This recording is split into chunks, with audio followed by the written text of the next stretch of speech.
The views and opinions expressed on this show belong solely to the hosts and their guests and do not reflect the views of any on-site institutions unless explicitly stated. What's up, everybody? My name is Steve Vanderwall. And I'm Justin Klosser. And we're your hosts of Cannabis Cum Laude, a podcast devoted entirely to cannabis. We're going to talk cultivation, business, medicine, politics, culture, advocacy, and everything in between. The cannabis industry is complicated. It's robust. It has a lot of moving parts. And it's our job to help you understand it just a little bit better. So tune in every week for a brand new episode. And if you have a question that you'd like answered on the show, send it on over to questions@cannabiscumlaude.com. Thanks. Enjoy the show. What's up, everybody? Welcome back to part 2 of this week's episode of Cannabis Cum Laude. We're hanging out with Maddie Saglibene from, she's the executive director of Las Vegas NORML, Nevada NORML, and the founder and CEO of Pizza Stoned. Last episode, we talked a lot about her efforts in the Nevada activism scene in cannabis, and now we're going to dive in a little bit about industry. So, Maddie, to start, you, like I mentioned earlier, you're the founder and CEO of Pizza Stoned LLC.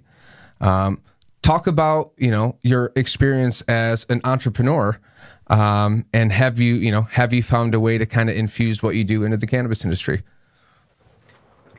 Yeah, no. So I've actually been very blessed. I feel like my start in activism was really just pivotal when I became a business owner, because I had a lot of connections. I had the privilege of meeting and working with a lot of people in town. And when you launch a business, I think being able to have people that you can, rely on for business or be able to, help you spread the word is really important. So I launched my food truck in 2019, actually on 4/20, and had the incredible blessing of being able to do that at not just one, but 2 dispensaries that day for my grand opening.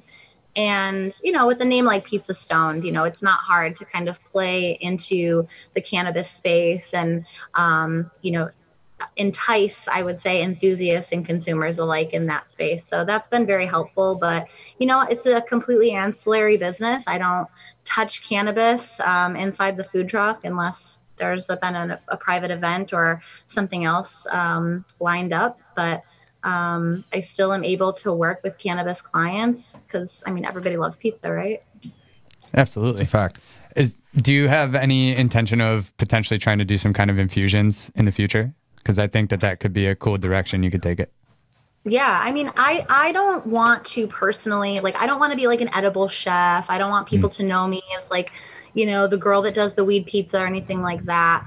But I enjoy the event space. I really enjoy being able to, go to events and private parties and have a client who is like, hey, we want to do a special infused menu.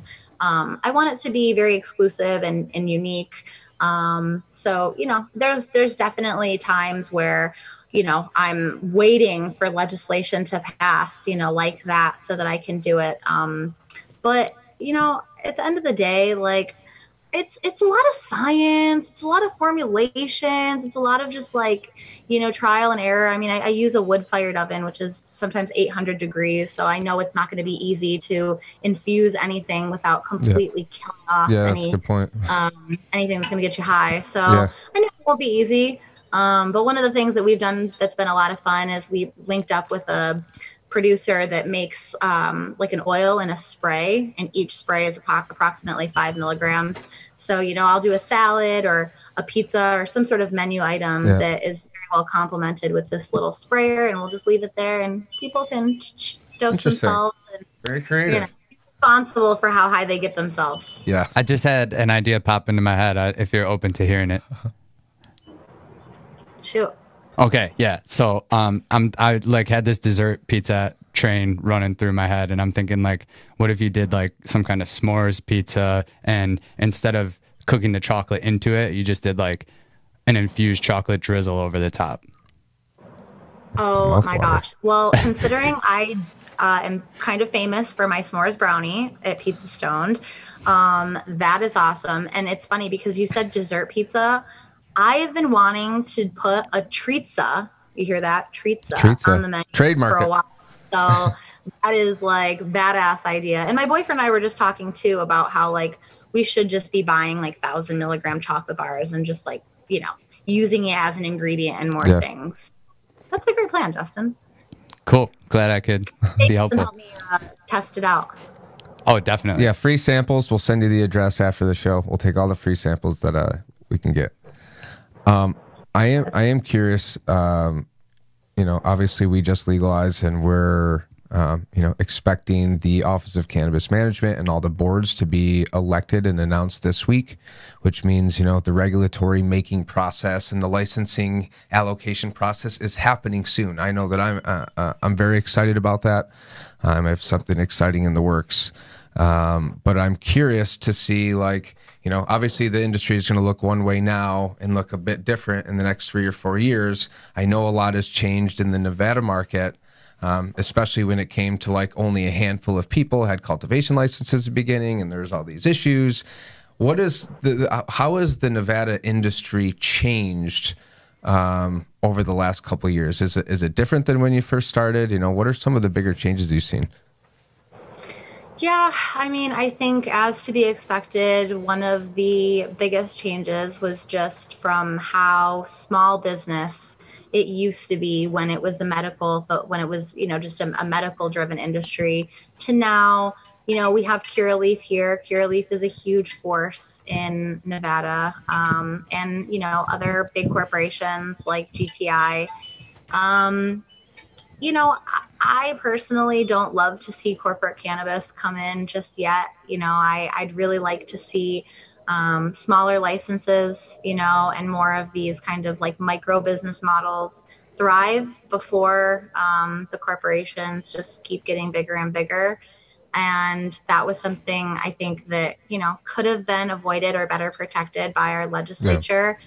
But, they're the ones with the money. These big corporate industries are the ones with the money. And, Curaleaf has so much money that they can do whatever they want at this point. And so they pretty much continue. They will.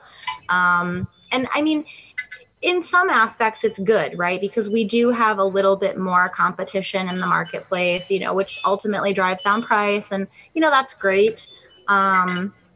But I would say, that would be probably one of the biggest things. It used to be just such a small, it was like a family, the marijuana industry in Nevada was such a small space, and, you knew everyone, and, everyone knew the people that worked for the companies knew everything about the product. Now, it's not even necessarily like that. They've got these brand ambassadors and, people that don't even know necessarily anything about the product, which is unfortunate. Just look good in a t-shirt. Yeah, there's going to be a lot of that. You'll have to, you're going to have to sift through a lot of different marketers and salespeople and products to find the good ones, but they are out there, and they're usually the craft mom and pop stores, the small grows, the micro businesses. That's, in my opinion, where you always find the best cannabis. Not that you can't buy cannabis from a big facility, but, people that know cannabis, know the plant, will talk about their process, will talk about their journey. That's where I want to buy my cannabis from. Well, that's one thing that New York did do, right, is you can't buy cannabis from a big facility. Only from a micro license can be vertically integrated, right? Which is a beautiful thing to help kind of level that playing field. Yeah. The bigger people have to only, was it two licenses they could hold, right? Well, I think that you can't own, so essentially you have a cultivation license and manufacturing license, which will do extraction and edibles and stuff like that. You'll have a distribution license, and then you'll have a retail license, and you can't cultivate, manufacture, or distribute retail. And also retail. So it prevents people from vertically integrating, right? You could own 1 million square foot cultivation facility, or own, I don't know how many dispensary licenses you can get. But with the micro business license, and it's going to be based on probably square footage, maybe 15,000 square feet, you can do all three or all of those things, but you have to keep it under one roof. So very, very similar to the craft beer model. I think they want to see a lot of these craft cannabis breweries popping up all around the country or all around the state, because we have so many of them. Think about driving down Seneca Lake or Keuka Lake, and I would love to see something very similar with cannabis, and I think that was their intention. That's so exciting even to hear that. I think about exactly what you just said, wine country in the Finger Lakes region, and how beautiful the countryside is in New York, and how much tourism has been, brought as a result of, the craft breweries and winery industry. And there's just no logical reason why this can't be the same with cannabis. And so far, it's been really it's been wonderful to just see the way that New York rolled things out. I mean, there's obviously always going to be some inadvertent consequences, which, knock on wood, you're going to see eventually. But I think there's a lot of potential in upstate New York, especially with cannabis tourism like that. Yeah, I think it's going to be huge. I'm very excited about this bill, and from, a social justice and social equity perspective, from an industry perspective, a medical perspective, it's really good. It's favorable from a tax perspective. I don't know if you remember, but like this time last year, the original bill had, both bills, the CRT and MRTA, had effective tax rates of like 46%, right? Which it's recipe for a huge rise in the illicit market. Now it's 13% because they realize, well, if we tax all these small businesses and they don't, it's hard enough for them to put money in a bank, let alone do all these tax deductions and all this stuff that a normal business would. We're going to kill them, and we're never going to have any industry. And they actually listened, which I think was amazing. I mean, let's be real and call it what it is, though. Dragging their feet is also giving a wonderful recipe for a rise in the illicit market. They just said that you can carry 3 ounces on you at any time, and you can have 5 pounds in your home, but you can't cultivate, and we don't have anywhere we're going to sell it to you yet. Yeah, I mean, I do wish that, the reality is it's only been like 60 days. I think the fastest state market that was from signing the bill to actually dispensaries and transactions was Arizona. It was like 88 days or 80 days. I don't know how they did that. Amazing. I guess in my opinion, I just thought that, like, if you have this OCM that's been agreed upon as to how it's going to work, how are you not coming into legislation with an idea of who those people are going to be already? Like, yeah, maybe they need to be voted on still, but it should, like...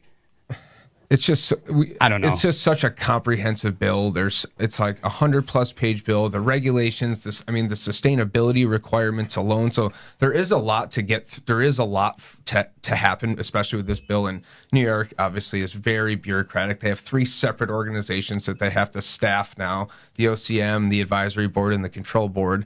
Then they got to do the licenses. They got to roll it out in a tiered level. So cultivations first, then manufacturers. It is complex, but like, we're all kind of sitting back here and waiting, when's it going to be? Because there's a lot of things that you have to get in play legally, infrastructure, team, resources. And once you have those, it's like, is the license going to come out tomorrow? Is it going to be this time next year? Like, we don't really know when everything is going to happen. And you have to build up now, because if you wait, you're too late, in my opinion. So... yeah, we're kind of in this gray, antsy waiting period. We're like, all right, all the boards are going to get announced today. Then, but I do think that they understand the value of getting this thing to market and getting licenses out there, because the reality is New York needs tax money. And that's why I think we're so agreeable at the end of the year, because we're broke. So every day that goes by that we don't see regs is another day that, you don't start closing that deficit. Well, so... In that same vein, Maddie, if you could grab the ear of our legislators right now and like maybe talk about what should go into that process of licensing, or maybe like what Nevada has done right and wrong with their licensing process. I don't know if this is something you specialize in, but I figure maybe you're a little familiar with it. If you could speak to that for us a little bit, that would be awesome. Yeah, so I mean, like I mentioned, Nevada is over-regulated kind of to begin with. I wasn't a business owner when I was living in New York, so I'm not 100% sure at just how regulated New York is overall within business. But I'm assuming it's pretty bureaucratic, and that I think is also what has a lot to do with the overregulation and licensing problems in the cannabis space, right? So if you look at alcohol, and I hate to make this comparison at all, but strip clubs, anything that is, typically deemed this 21 and up adult, recreational behavior, there just really is this, just strong push from the government to want to overregulate it. And I think, honestly, we have to just let it run its course, unfortunately. I think that both governments and citizens, not you and I citizens, but the ones who are in disbelief, maybe, I think we're going to have to just see how this all goes. And even though sometimes it feels like we're not getting to the end result that we want fast enough, the fact of the matter is there's a lot to be determined, and there is a lot to be figured out before we just rush into doing all of these things. So I think slow and steady wins the race. That's something I say a lot too. And I think that as long as the regulations are not set up with the intention, and believe it or not, a lot of, governments do this, as long as the intention isn't to have so many barriers to entry that, people like me and you can't put our minds together and our money together and we can't get into the industry, there's really not a problem. It does have to be, to some extent, a little bit of an exclusive industry, and there do have to be some barriers to entry because it's an adult industry.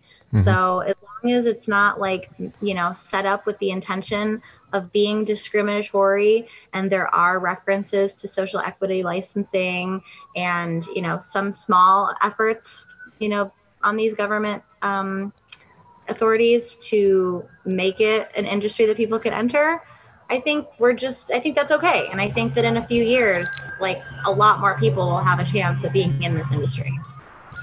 Yeah. One of the areas where I think a certain level of regulation really is necessary is in the realm of sustainability. We often, our podcast is really a full spectrum podcast, but we lean cultivation, and we often talk a lot about, different methods of cultivation and really the gross amount of energy usage that comes with indoor cultivation. That's just a reality, right? These facilities are energy sucking monsters, and a lot of states, including New York, are going to be implementing really strong sustainability measures and incentives when applying for a cultivation license. Does Nevada have any sustainability requirements written into the law regarding packaging or lighting or energy usage, water reclamation, anything like that? No, and that's another thing. It's just heartbreaking. We actually, specifically when we founded our organization, the sustainability aspect and advocating for overall just having a better footprint as the cannabis industry grew was something that was really important to us. And it just wasn't something that gained a lot of traction. I mean, granted, I'm not going to say that our approaches to everything have been the best because we are a grassroots effort. But the industry didn't want anything to do with any sort of packaging requirements that told them that they had to do anything in a particular way. They didn't want any added expenses. They already had the regulatory hoops of not being able to use certain colors or appealing fonts or things like that. So, no, catchy names. Have been really, and it sucks too, because we don't have deli style, right? Which is something that could help out so much, especially, when we're talking about reducing our overall footprint. Totally. Why are there glass jars for 1 gram? And I'm not saying that, there aren't tourists who come here and it's the first time they're buying weed, or they're getting a top shelf and it's not a fancy experience to get, a 1 gram nug in a glass jar. But that 1 gram nug in the glass jar is also going to be in a plastic package that's tamper resistant, which is also going to be in a plastic bag that has to have a child-proof zipper for you to just leave the store with. It's a lot of plastic. It's needless. Yeah, it's I've always liked there's a couple of breweries locally that have mug of the month clubs. So you buy a mug, at $50 or pay something, and you leave it there or you bring it with you. But if you bring it, it's carry in, carry out. Hey, I want this. Fill it up. You get a discount. Boom. Yeah, it's jars. Say, I've liked that. But I've also seen companies. I won't name them, but they specialize in 1 gram packaging, and it's those Monday through Sunday pill boxes that have in each individual unit, right? They had 1 gram in that, sealed in cardboard. It was the packaging was probably just as much as the freaking product. I'm like, you're selling thousands and thousands of grams a day, and it's just it's such a waste heavy industry, and it very easily could be incentivized and solved. I think New York is going to probably require incentivize, for growers, what are you doing for energy? Are you using LED over HPS? How are you saving water? Blah, blah, blah, which is important because, one of the first episodes we ever did was Haley Summers from Colorado State, and she released that big paper that was in Nature that was talking about, all the utility and energy requirements of indoor cannabis cultivation, and it's bad. It's really, really bad. And if it's on this trend, it's going to get really, really, really bad. And being in the middle of an environmental crisis, we can either do something about it or have a drastic negative impact on it. And, states like New York have really taken, we can assume they're going to be taking strong sustainability measures because, if federal legalization happens and you have 50 states and all these commercial people growing million-square-foot facilities on high-pressure sodium lights, blah, blah, it's a lot of resources to use, and it'll just not be a good look for the industry. No, and it's interesting too because I feel like one of the things that slowed down any momentum that there was, at least here in Nevada, for more sustainability was really shut down with COVID, right? I mean, we obviously reverted back to more single use. We reverted back to it used to be, I don't want to say permissible, but dispensaries would have kind of like a box outside that if you wanted to go to your car and you wanted to drop your product off in your car and then take that little plastic, tamper resistant bag and go put it back in the box for somebody else to use, it was kind of like a reusing type of system. They did away with that during COVID, which was another thing. I mean, COVID, just that I feel like had a huge impact on, kind of reintroducing more single-use type of packaging and products like that back into the space. Did you guys also see like a huge boom in business though? Since I know at least over here we were considered, cannabis was considered an essential, and in Colorado it was essential, and those things were still up and running. So did you guys end up with a bump in numbers? Oh, yeah. And I mean, a great thing, too, is we ended up with delivery service as a result of it. It was so essential that, it really is. Well, we can't fit enough bodies into the shops because we have, capacity restrictions.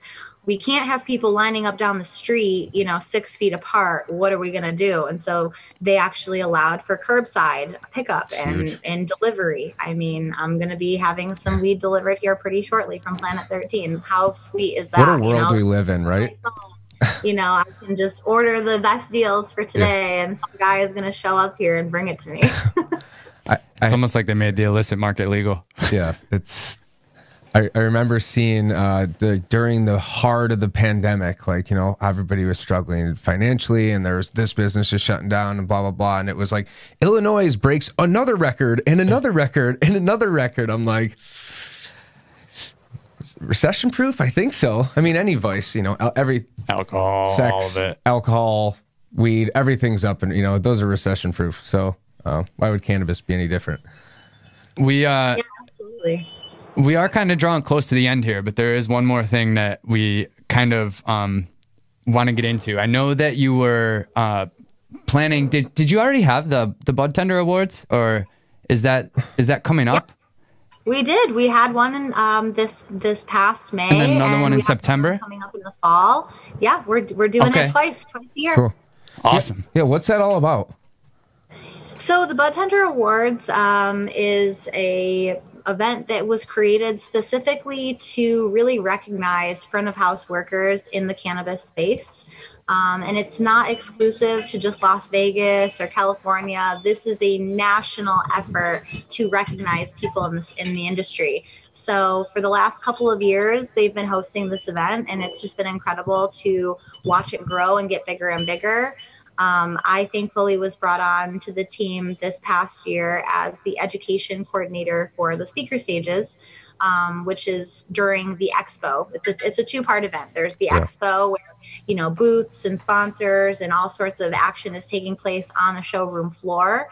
And then there's also the Bud Tender Awards where, yes, these individuals are being recognized for their efforts. And, there's some fun parties and just other types of involvement and ways for people to be interactive with the industry. What are some of what are the criteria for winning these awards? Like, what are the different bud tender categories? There was so many cool ones this year. I mean, one of the cool ones was there was actually an LBGTQ award, which I thought was awesome. And it was presented by Fruit Slabs. You know, I mean, there's every level of acknowledgement, right? From most patient-centric to, you know, bud tenders who have also gone on to do their own thing, right? Because a lot of times companies are like, oh no, you got to stay a bud tender, you know? And there's bud tenders that have, you know, gone and above and beyond with their own professional career while being a bud tender that were being recognized. We had bud tenders come from Michigan, North Carolina, as far as Florida, and all, of course, all up and down the West Coast. And it was cool to just see how, even though it's the same industry, everyone really has a unique approach, and every state has kind of their own vibe when it comes to how people operate within the industry. So I thought it was cool to just have so many people from all over the country in one place and helping to share and network some of these experiences. It was really cool. Yeah, the event space I just think is going to be so fun. Like the CBD awards that were last year, that was so much fun and so cool, so much education. The Bud Tender Awards, obviously, like NJ BizCon, Cannabis Cups, which the three of us have had a conversation about. It's just, the event space is so cool. Anytime you can bring growers together and cultivators together and these business together, all in the same room or event space, it's so much fun. I love going to events, cannabis events. You were just at Beanstock a few weeks ago. Yep. So yeah, congratulations. That honestly just sounds so fun. Just coordinating all the speakers for a big event. What an awesome gig. No, it's so much fun. And I mean, we deserve to be able to be out in these events. It's ridiculous to think that we've had to hide who we are for so long. And whether it's, not talking about your personal cannabis use or the fact that, you're loosely involved in the industry, or maybe even just sneaking in the back alley to take a couple hits off of your joint. It's just so freeing and liberating to actually be part of the time where that's not the case. We can actually express who we are. And people think it's really cool, by the way. I don't know about for you guys, but when I'm talking to people that aren't in the space, and they find out that I'm loosely involved with marijuana, they're like, this is so fun. How cool. And it's like, yeah, I mean, you guys have been missing out the whole time. Yeah. Cannabis people are cool. The energy is good. There's something to be said about, what cannabis does to groups and crowds and people when they get together. It was something I think we said it offline, so I'm going to repeat it, but it came out organically in conversation. And I was like, man, cannabis really could help make the world a better place, because even people who are assholes when they smoke become less of an asshole. You know what I mean? Yeah. It's just how it is. The asshole antidote. It really is. So true. And that's why I can't wait to see what you guys do in Rochester. I think, Rochester, unfortunately, I love it. It's my hometown, but there's just so many misconceptions about cannabis, and there's so many people that it's just shut up and smoke already. I know, seriously. So I know you guys are going to be on the forefront of having some badass events for people to do that at. Yeah, I think so. And we, like we said, we had talked about having a Cannabis Cup here in Rochester. We're still in the early stages, but I think it's going to be something that's going to be first of its kind here. It's something that would love to get you involved in if you'd be willing to make the trip. More details on that to come. You could bring us some of that s'mores pizza. Yes. Yes, the treats are coming right your way. Can I hashtag that, or do you want to try and trademark that first? I actually didn't come up with it. I just heard it and I was like, oh, yep, that's fine. Well, this has been a really fun conversation. Always love talking to you. I appreciate you taking the time. Look like you're on vacation or something. So thanks for taking an hour to come hang out with us and talk about all your accomplishments and all your experience. You really are a wealth of knowledge. You were the reason behind a lot of the good stuff that happened in New York from an advocacy perspective, a lot of things that I got involved with. So thank you for your mentorship and doing what you do. And we loved having you on the show. I hope you'll come back and do it and hang out with us again soon. Is there any socials or anything that you'd like to plug? Yeah, definitely. I mean, National NORML is just a great resource. And, over the last year or so, I would say our national organization has done a great job just really boosting our social media presence. So on Instagram, it's just NATL, NORML. And, National does a great job posting just relevant things that are happening with legislation around the country, which I think is awesome. And if anybody is in Vegas and they want to try some pizza, or they're coming out here to visit and want to connect with me, my Instagram handle is Pizza Stoned LV. It's Pizza Stoned with the D at the end. And yeah, I eventually answer all the DMs personally there. So I highly encourage people to reach out. Eventually I do answer my DMs. So, I would love to hear from people, and especially anyone from Rochester. It's my hometown, and I love seeing people just doing stuff within this space. And especially, it's pretty crazy how many people from Rochester end up in Vegas. So I love to stay connected. Absolutely. Yeah. I was literally going to say the same thing. Yeah. Absolutely. Absolutely is all around. Well, everybody, thank you again for tuning in this week's episode of Cannabis Cum Laude. Awesome conversation. We'll see you next week. Stay elevated. Thanks to our friends here at Rockbox Recording and Production in Rochester, New York. They are a full professional podcast and video studio designed by a radio guy for podcasters. Audio, video, voiceovers, editing, whatever.